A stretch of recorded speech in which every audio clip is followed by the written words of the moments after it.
Hey CPC, I have in my hands here the most recent document that the Ministry of Health has produced regarding COVID advice for religious services, rites, and ceremonies, and I don't think it's going to show up very well on video, but I want you to see if you can notice that date. August the 21st, 2020. Not August 21st, 2021, as though that would somehow make it better. August 21st, 2020.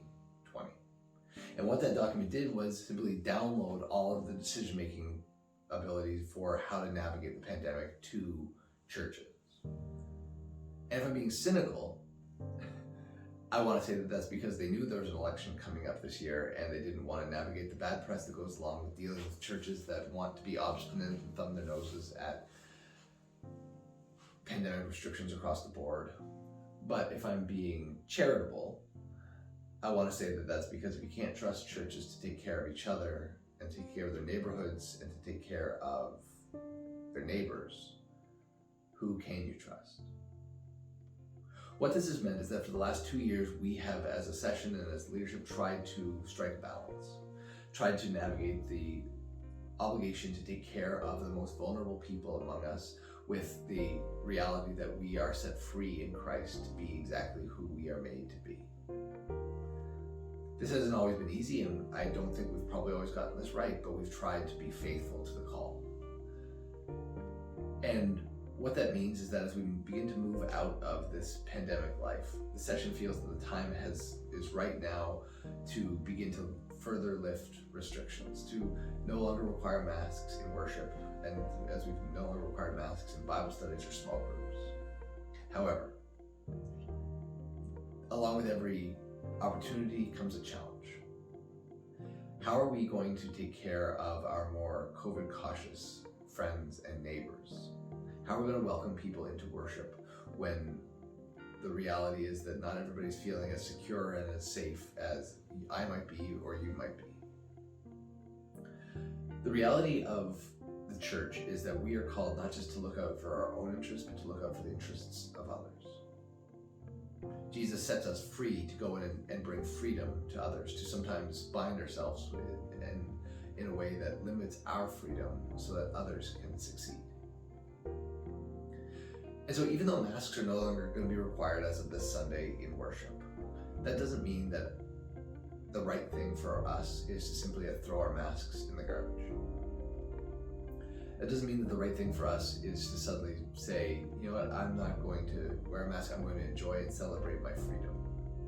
Because the right thing might be to say, who are the people around me, behind me, and in front of me, and what do they need from me in this moment? What do they need from me in a community of care?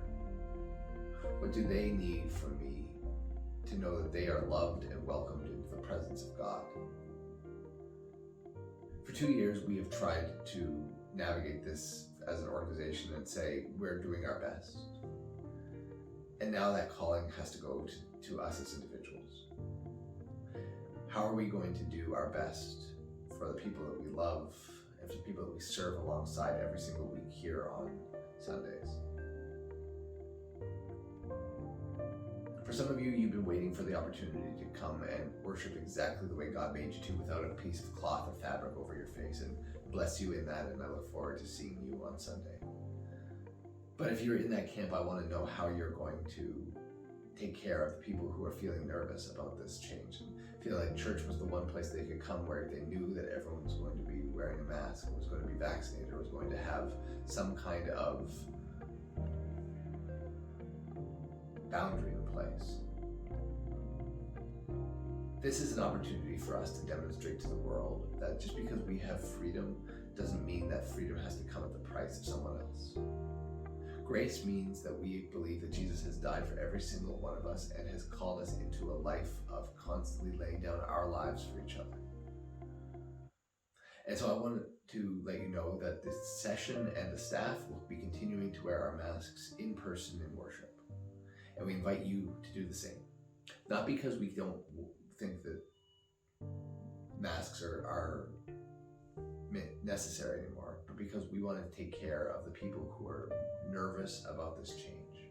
We want to make sure that every single man and woman and child who comes through the doors on Sunday morning feels welcomed and safe and able to worship exactly as they were made to, with masks, without masks, taking care of each other, looking out not only for our interests, but for the interests of others. Because that's what the gospel requires. That is what freedom in Christ is like, and that is what life in Christ is all about. I can't wait to see you on Sunday, mask or no mask.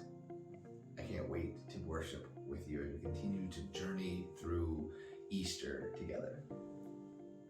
For now, take care of yourselves and take care of each other, and we will talk to you soon. Bye for now. Cheers.